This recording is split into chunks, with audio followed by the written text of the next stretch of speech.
চোখের পানি, মনের আবেগ, যা আছে আপনার ভিতরে, কষ্ট, দুঃখ, যন্ত্রণা, সব আল্লাহকে ঢেলে দিবেন। ইনশাআল্লাহ নিজের আবেগ ধরে রাখবেন এখানে, আপনি আল্লাহর জন্য ঢেলে দিবেন। মানুষকে আবেগ দেখায় কি লাভ? মানুষ আপনার চোখের পানির মর্ম বুঝবে? মানুষ কি মানুষের চোখের পানির মর্ম বুঝে? আপনার পিতা যদি মারা যায়, আমার কাছে এসে দোয়া চান কান্নাকাটি করে, আমি দোয়া করতে পারবো, কিন্তু আমি কিন্তু আপনার ফিলিংসটা বুঝতে পারবো না। আপনার অনুভূতি কে বুঝতে পারবেন? আল্লাহ পাক আপনার ঘাড়ের রগের চেয়েও কাছে আছে। সুবহান আল্লাহ পাক ঘাড়ের রগের চেয়ে কাছে আছে। গতকালকে বাংলাদেশের একজন বরেণ্য আলেমের সাথে একটা কনফারেন্সে ছিলাম। উনি বলছিলেন যে এক ব্যক্তি, এটা শোনেন, এক ব্যক্তি খুব তার শখ যে তিনি সাহাবীদের মতো নামাজ পড়া শিখবেন। কথা বুঝতে পারছেন? সাহাবীদের মতো নামাজ শিখবেন। তো একজন বরেণ্য আলেমের কাছে এসেছেন, এসে বলছেন যে আমাকে সাহাবীদের মতো নামাজ শিখিয়ে দেন। তখন সেই আলেম আরেকজন আলেমের সন্ধান দিয়েছে, যা তুমি তার কাছে যাও, তিনি শেখাবেন।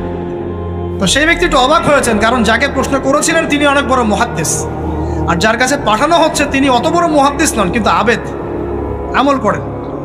তাকে গিয়ে বলছেন উনি আমাকে পাঠিয়েছেন সাহাবীওয়ালা নামাজ শিখিয়ে দেন। তখন তিনি বলছেন ঠিক আছে, সুন্দর করে ওযু করে আসো, সুন্দর করে ওযু করে আসো। ওযু করার সময় খালি খেয়াল রাখবা যে আমি ওযু করছি শুধু আল্লাহর সন্তুষ্টির জন্য। কি খেয়াল রাখবেন?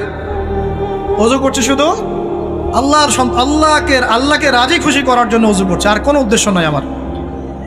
ওযু করতে যাচ্ছে, তিনি আবার বলছেন দাঁড়াও, শুধু আল্লাহকে রাজি খুশি করার জন্য ওযু করো।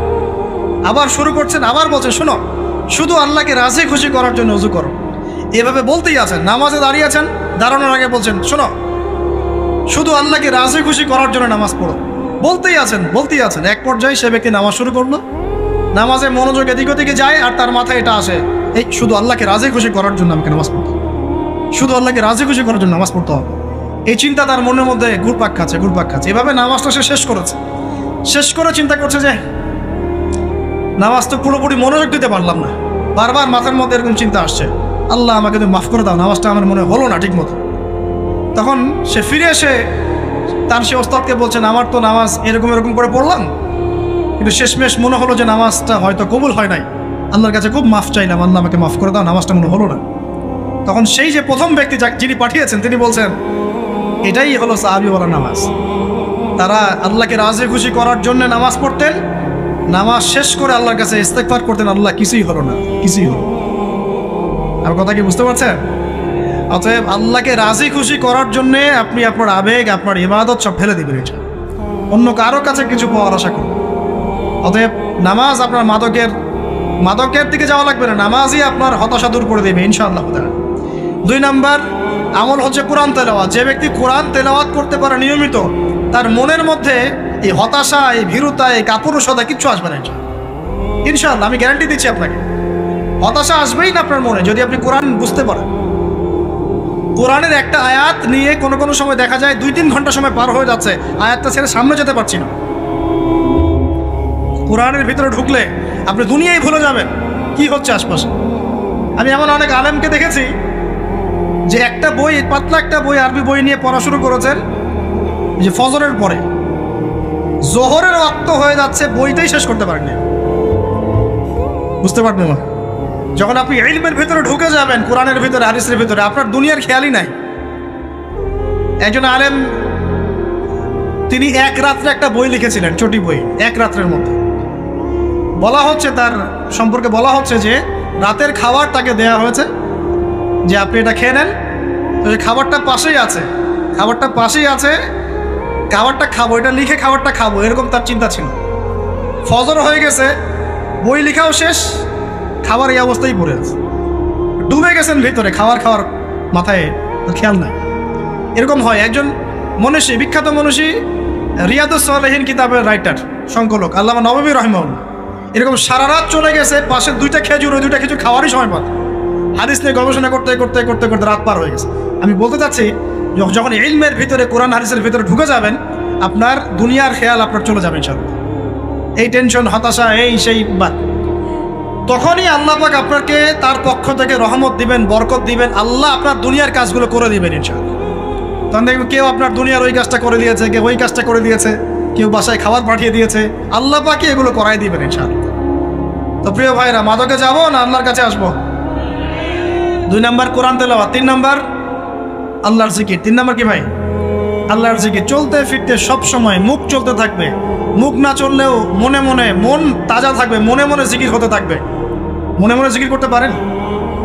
মুখ নড়বে না, কিন্তু মনে মনে আপনার একটা জিকির হতে থাকবে, সুবহানাল্লাহ ওয়া আলহামদুলিল্লাহ লা ইলাহা ইল্লাল্লাহ আল্লাহু আকবার। করা যাবে? পারে। মানুষের মন কখনো চুপ করে থাকে না, কিন্তু মানুষের মন অলওয়েজ কিছু না কিছু চিন্তা করতেই থাকে, করতে থাকে না, যতক্ষণ না ঘুমায় মানুষ। তো প্রিয় ভাইরা, বেশি বেশি জিকির করবো, সুবহানাল্লাহ আলহামদুলিল্লাহ লা ইলাহা ইল্লাল্লাহ আল্লাহু আকবার লা হাওলা ওয়ালা কুওয়াতা ইল্লা বিল্লাহ, এগুলো চলতে থাকবে। আল্লাহ পাক তৌফিক দান করে দেন। আমরা আমাদের সমাজে যুবকদেরকে এরকম টিকটকে দেখছি, অনলাইনে আসক্ত দেখছি, জেনায় আসক্ত দেখছি, পর্নোগ্রাফিতে আসক্ত দেখছি। আমরা দেখছি আমাদের যুব সমাজকে মাদকে আসক্ত, কিশোর গ্যাংয়ে আসক্ত। এইগুলো কি আমাদের কাম্য ছিল ভাই? আমাদের কাম্য ছিল? এই অবস্থায় কি যুব সমাজ আল্লাহ পাকের দিনের পতাকা হাতে নিয়ে আল্লাহর জমিনে দিন কায়েম করতে পারবে কিনা? একটু আমাকে উত্তর দেন দেখি। এখন এই অবস্থায় পারবে? অতএব অবস্থার উন্নতি করতে হবে কিনা? উন্নতির জন্য রাজি আছি কিনা ইনশাআল্লাহ? আমরা চাই কি আল্লাহ পাকের দিনটা আল্লাহর জমিনে প্রতিষ্ঠা লাভ করুক, আল্লাহর দিন সবার ঘরে ঘরে পৌঁছে যাক। আল্লাহ পাকের দিনের যে সৌন্দর্য সবাই সেটাই, এই সৌরভটা সবাই পাক। আমরা চাই কিনা? সমাজে শান্তি প্রতিষ্ঠা হোক, আবার সেই রাসূলের মতো যুগ চলে আসুক, আমরা চাই কিনা? অতএব আমাদের সবাইকে যৌবনের এই প্রলোভনগুলো থেকে বেরিয়ে এসে আল্লাহ পাকের ইবাদতে আত্মনিয়োগ করতে হবে। আল্লাহ পাক আমাদের সবাইকে তৌফিক দান করুন, বলি আমিন। আমাদের সবাইকে আল্লাহ রাব্বুল আলামিন কুরআন এবং হাদিসের গভীর জ্ঞান অর্জন করার তৌফিক দান করুন, বেশি থেকে বেশি ইবাদত করার তৌফিক দান করুন। আল্লাহ পাক সবাইকে হারাম সমস্ত রিজিক থেকে বাঁচিয়ে রাখুন, জেনা, ব্যভিচার এবং নারীর ফিতনা, মাদক থেকে আল্লাহ বাঁচিয়ে রাখুন। আল্লাহ পাক আমাদের সবাইকে হালাল রিজিক, হালাল সম্পর্ক যথেষ্ট করে দিন।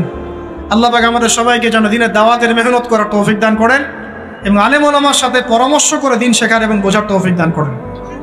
আর লেকচার শেষ করার আগে দুটো বিষয় বলে শেষ করছি, একটু মনোযোগ দিন। একটা হচ্ছে আমাদের যুবতী দিনী বোনদের জন্য। এখানে বোনরা আছেন না? আছেন কি না? দিনী বোনরা আছেন? একটা নসিহত দিনী বোনদের জন্য আমি একটা নসিহত করতে চাচ্ছি, একটা নসিহত। আমার একটা নসিহত একটু মন দিয়ে শুনুন প্রিয় দিনী বোন। রাসূলুল্লাহ সাল্লাল্লাহু আলাইহি ওয়াসাল্লাম আমাদের দিনী বোনদের জন্য জান্নাতে যাওয়ার একটা ফর্মুলা বলে দিয়েছেন। আমি কি বলবো সেটা? আচ্ছা, রাসূলুল্লাহ সাল্লাল্লাহু আলাইহি ওয়াসাল্লাম বলেছেন আমাদের দিনী বোনেরা, আমাদের মায়েরা, এই নারী জাতি মাত্র 4টা কাজ করলে জান্নাতের যে কোনো দরজা দিয়ে ইচ্ছা প্রবেশ করতে পারবে। চান খুশি হন নাই? কয়টা কাজ? মাত্র 4টা। এক, যদি আমাদের দিনী বোনেরা 5 ওয়াক্ত নামাজটা ওয়াক্ত মতো পড়ে, আল্লাহ পাক তৌফিক দান করুন, বলি আমিন। 2 নাম্বার, যদি তারা রমাদান মাসের রোজাটাকে ঠিক মতো আদায় করতে পারে। 1 নাম্বার 5 ওয়াক্ত নামাজ ঠিকঠাক আদায় করা, 2 নাম্বার রমজান মাসে সাওম রাখা, 3 নাম্বার তাদের লজ্জাস্থানের হেফাজত করা, মানে শরঈ পর্দা মেনটেন করা, শরঈ পর্দা মেনটেন করা। এবং আমি বলে দেই, চেহারাটা আপনাদের পর্দার অন্তর্ভুক্ত। এটা নিয়ে অনেক বাকবিতণ্ডা হয় না সমাজে, চেহারা দেখানো যাবে কি যাবে না ইত্যাদি। চেহারা আপনার পর্দার অন্তর্ভুক্ত বিষয়, ফুল স্টপ। এর উপরে ফতোয়া অনেকভাবে দিচ্ছে, কিন্তু বরেণ্য উলামায়ে কেরামের কিতাবগুলো ঘাটাঘাটি করেন, তাদের ফতোয়া হচ্ছে চেহারা আপনার পর্দার অন্তর্ভুক্ত বিষয়, চেহারা ঢেকে রাখবেন, আল্লাহ পাক তৌফিক দান করুন। চোখ থাকবে খোলা, ঠিক আছে। 4 নাম্বার, স্বামীর আনুগত্য করতে হবে। স্বামীর আনুগত্য, এই যে আনুগত্য শব্দ শুনলেই মানুষের একটা মানে নেগেটিভ ধারণা তৈরি হতে পারে। স্বামীর আনুগত্য মানে কি আমি তার দাসত্ব করব? আনুগত্য মানে, প্রিয় দিনী বোন, আনুগত্য মানে দাসত্ব নয়। আনুগত্য মানে কোরআন সুন্নাহর যে বিধানগুলো আপনার স্বামী আপনাকে পালন করতে বলবে, আপনি সেগুলো করবেন, আপনি করতে বাধ্য। কিন্তু স্বামী যদি কোরআন সুন্নাহর বাইরে কিছু করতে বলে, সেটা মানতে আপনি বাধ্য নন। স্বামী যদি আপনাকে বলে যে সুদ খাও, এই সুদী এনজিওতে আসো, নাম লেখাও। স্বামী যদি আপনাকে বলে যে আসো বেপরদায় বাইরে যাই, সাজুগুজু করে বের হও, চলো ঘুরে আসে বেপরদায়। স্বামী যদি বলে দেবরকে একটু খাবারটা দিয়ে আসো, আমার অফিসের কলিগ আসছে, খাবার পরিবেশন করো, আসো ডাইনিংয়ে আসো। এই যে হারাম কাজ, বেপরদার আদেশ করছে, সুদের আদেশ করছে, আপনি সেগুলো পালন করবেন না। কিন্তু হালাল বৈধ যে কোনো বিষয় আপনি স্বামীর আনুগত্য করবেন, এটা আপনার উপর ফরজ। এই 4টা কাজ যদি আপনি করতে পারেন, জান্নাতের যে কোনো দরজা দিয়ে ইচ্ছা আপনি প্রবেশ করতে পারবেন ইনশাআল্লাহ। আল্লাহ পাক আমাদের দিনী বোনদেরকে এই 4টা কাজ করার তৌফিক দান করুন। আমাদের সবাইকে আল্লাহ পাক জান্নাতের জন্য কবুল করুন, বলি আমিন। আর একটা বিষয় বলতে চাচ্ছিলাম, সেটা হলো ওই যে প্রথমে বলেছি যে সূরা ইউসুফের সেই সমাধানটা বলবো কি না? আচ্ছা, সূরা ইউসুফটা ইনশাআল্লাহ আমি আরেকদিন পুরো সূরাটা সংক্ষিপ্ত করে আলোচনা করব ইনশাআল্লাহ, যদি একটা লেকচারে সম্ভব হবে বলে মনে হচ্ছে না আমার কাছে, 2টা বা 3টা লেকচারে নিয়ে আসবো ইনশাআল্লাহ। তবে আজকে একটা চিস্ট খালি বলছি। ইউসুফ আলাইহিস সালামের জীবনটা খুবই ট্র্যাজেডিপূর্ণ। নবীর পরিবার থেকে ভাইদের শত্রুতায় ওই যে কূপে চলে গেলেন, কূপ থেকে চলে আসলেন মিশরের বাজারে, সেখান থেকে বিক্রি করে দেওয়া হলো তাকে, রাজা তাকে কিনে নিলেন, তারপরে সেখানে তিনি বড় হতে লাগলেন রাজপ্রাসাদে। তারপরে ওই যে রাজার কি স্ত্রী তাকে জেনার জন্য আহ্বান করেছিল, সেখান থেকে তিনি জেলখানায় চলে গেলেন, আবার জেলখানা থেকে আবার মিশরের খাদ্য মন্ত্রণালয়ের দায়িত্ব পেলেন, তারপরে তিনি মিশরের শাসকের দায়িত্ব পেয়ে গেছেন, তাই তো? আচ্ছা, এর মধ্যে একটা জায়গা খালি বলবো আজকে আপনাদের। টপিকটা কি দিবা তোমরা? টপিকটা হচ্ছে চলমান বৈশ্বিক অর্থনৈতিক সংকটে ইউসুফ আলাইহিস সালামের সমাধান। মনে থাকবে?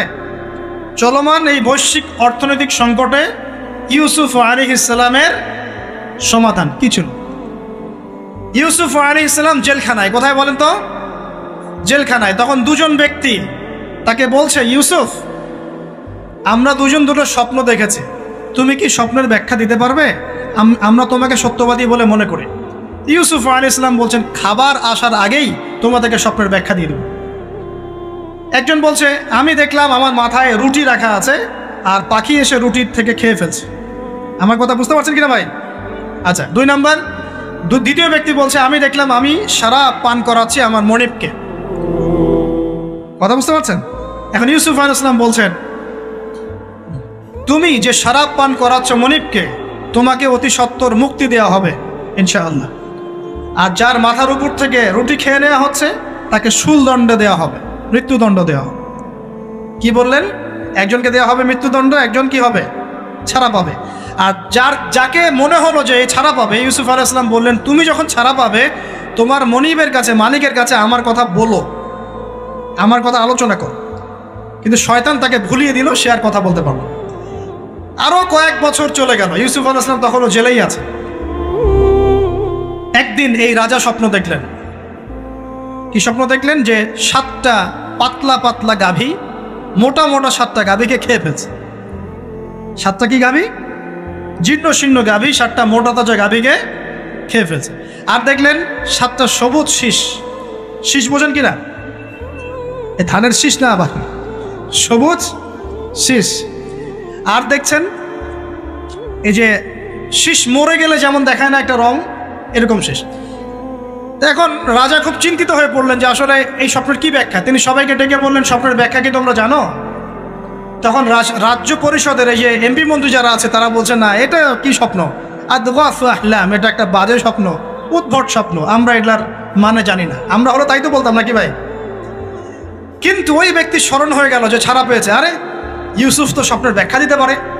দৌড়ে গেলেন তিনি জেলখানায়। ইউসুফ আইয়ুহা সিদ্দিক, হে সত্যবাদী নবী ইউসুফ, আমাকে কি এই স্বপ্নের ব্যাখ্যা বলতে পারবেন? 7টা জীর্ণ শীর্ণ গাভী 7টা মোটা তাজা গাভীকে খেয়ে ফেলছে। ইউসুফ আলাইহিস সালাম এই স্বপ্ন শুনে বললেন, ইউসুফ আলাইহিস সালাম শুধু স্বপ্নের ব্যাখ্যাই দিলেন না, বরং এই স্বপ্ন যে সত্য এটা তিনি বিশ্বাসও করলেন। এই স্বপ্ন একটা সমস্যাকে নির্দেশ করছে এটাও বুঝে ফেললেন, এই সমস্যার সমাধানও তিনি দিয়ে দিলেন। বলেন সুবহানাল্লাহ। আমার কথা বলছেন, ইউসুফ আলাইহিস সালাম স্বপ্নের ব্যাখ্যা দিচ্ছেন না, বরং স্বপ্নটা যে সত্য তিনি মেনে নিচ্ছেন এবং এই স্বপ্নের ফলে একটা সামনে খারাপ সময় আসতে যাচ্ছে এটা তিনি বিশ্বাস করছেন এবং এর সমাধান তিনি জাতিকে দিচ্ছেন। ইউসুফ আলাইহিস সালাম বলছেন, তোমাদের সামনে 7 বছর দুর্ভিক্ষ হবে। কি হবে বলেন? 7 বছর। সারা বিশ্বের অর্থনৈতিক প্রেক্ষাপট একটু বিবেচনা করেন তো, যে আমরা একটা খারাপ সময় টিকে যাচ্ছি না আস্তে আস্তে, এবং নীরব একটা দুর্ভিক্ষ সারা ওয়ার্ল্ডে চলছে না? করোনার সময় ছিল, ওই সময় একটা সমস্যা ছিল, ইউক্রেন রাশিয়ার ইস্যু ছিল, আরও অনেক ইস্যু আছে, শুধু এগুলো ইস্যু নয়, অপচয় ইস্যু আছে, দুর্নীতি ইস্যু আছে, জুলুম আছে, তারপরে যে পারমাণবিক ক্ষেত্রগুলো আছে, বড় বড় পরাশক্তিদের চাপ আছে, অনেক ব্যাপার আছে, রিজার্ভ কমে যাওয়া, অনেক বিষয় আছে। সারা বিশ্ব একটা অর্থনৈতিক মন্দা দেখছে কিনা? ইউসুফ আলাইহিস সালাম বলেন, 7 বছর তোমাদের এখানে প্রচুর ফসল ফলবে। এটা 7টা সবুজ শীষ, প্রচুর ফসল ফলবে তোমাদের এই অঞ্চলের মধ্যে। তোমরা একটা কাজ করো, তোমরা ওই 7 বছরের ফসলের যতটুকু অংশ তোমাদের না খেলে নয়, অতটুকু দিয়ে তোমরা তোমাদের জনগণের চাহিদা পূরণ করো, আর বেশি অংশটাকে রিজার্ভ করে রেখে দিও। আমার কথা বুঝতে পারছেন? ইউসুফ আলাইহিস সালাম বলছেন না যে স্বপ্নটা সত্য, তিনি সমাধান দিচ্ছেন উল্টা। এটা তো হবে সামনে, স্বপ্ন সত্য মিথ্যা তো দূরের কথা, এটা সামনে হতে যাচ্ছে। 7 বছর তোমরা প্রচুর ফসল ফলাবে, এই ফসলের একটা বড় অংশ রিজার্ভ করে রেখে দিও, আর বাকি অংশটা দিয়ে তোমরা জনগণের চাহিদা পূরণ করো। মানে অপচয় করা যাবে না, যাবে কোনো সম্পদ অপচয় করা যাবে না। এরপর তোমাদের সামনে আসবে 7টা বছর দুর্ভিক্ষের বছর, আকাশ বৃষ্টি বন্ধ করে দেবে। আকাশ কি করবে? বৃষ্টি বন্ধ করে দেবে। তার মানে ওই 7 বছর আমরা কিভাবে চলবো তাহলে? এই যে রিজার্ভ করেছি, এই রিজার্ভ বা সঞ্চিত সম্পদ দিয়ে আমরা 7 বছর চলবো।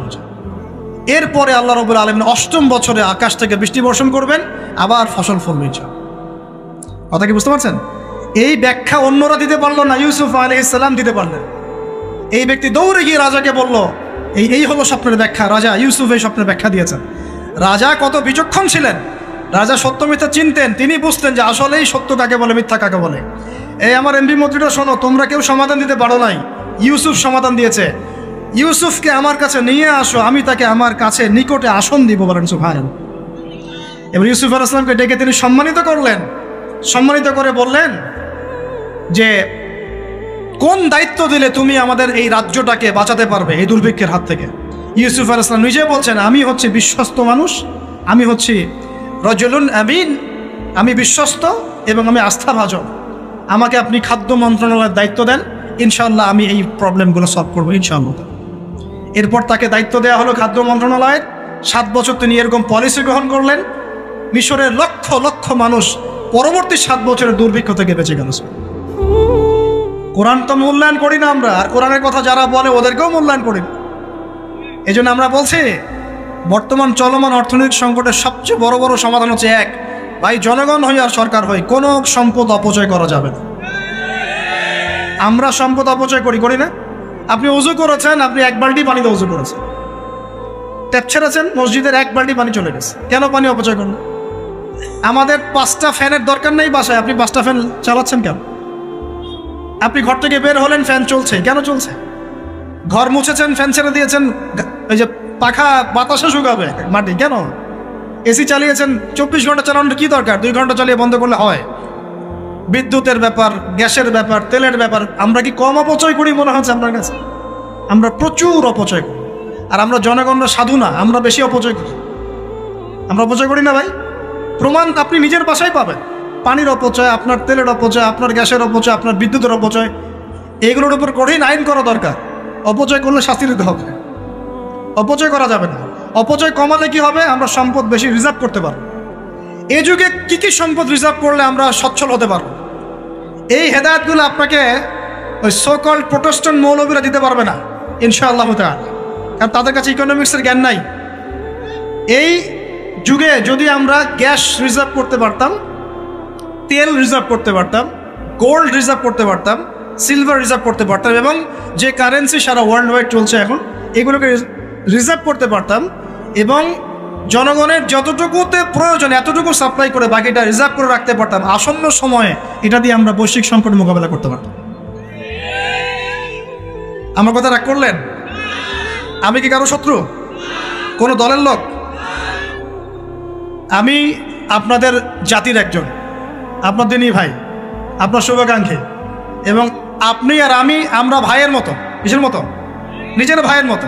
আপনার গায়ে আঘাত লাগলে আমি কষ্ট পাবো, আপনাকে কে গালি দিলে আমি কষ্ট পাবো। আমাদের জনগণের ক্ষতি হলে আমাদের বুক কাঁদবে না? জনগণের ক্ষতি হলে, দুঃখ দুর্দশা হলে আমাদের বুক কাঁদা উচিত, উচিত কি না? আমাদের সবাইকেই যার যার দায়িত্ব পালন করতে হবে। আমরাও অপচয় বন্ধ করে দেবো ইনশাআল্লাহ তাআলা। রাজি আছি ইনশাআল্লাহ? যত বাকি বকেয়া সব আছে, সব পরিশোধ করার চেষ্টা করবো ইনশাআল্লাহ। আমরা সরকারি সম্পদ অন্যায়ভাবে আত্মসাৎ করব না, এবং আমরা আমাদের সমাজে যত দুর্নীতি আছে এটা বন্ধ করতে হবে, যত প্রকার দুর্নীতি আছে বন্ধ করতে হবে, যত কালো টাকা আছে সাদা করতে হবে, এবং সাস্টেইনেবল অ্যাসেটগুলোকে রিজার্ভ করতে হবে। তাহলে আগামীতে বিশ্ব ডুবে যায়, যাক, বাংলার মাটি ডুববে না ইনশাআল্লাহ। ইউসুফ আলাইহিস সালাম এই হেদায়েত আমাদেরকে দিয়ে গেছেন, কোরআনের মাধ্যমে আল্লাহ এই হেদায়েত আমাদেরকে দিয়ে গেছেন। আল্লাহ পাক আমাদের সবাইকে কোরআন বোঝার তৌফিক দান করুন।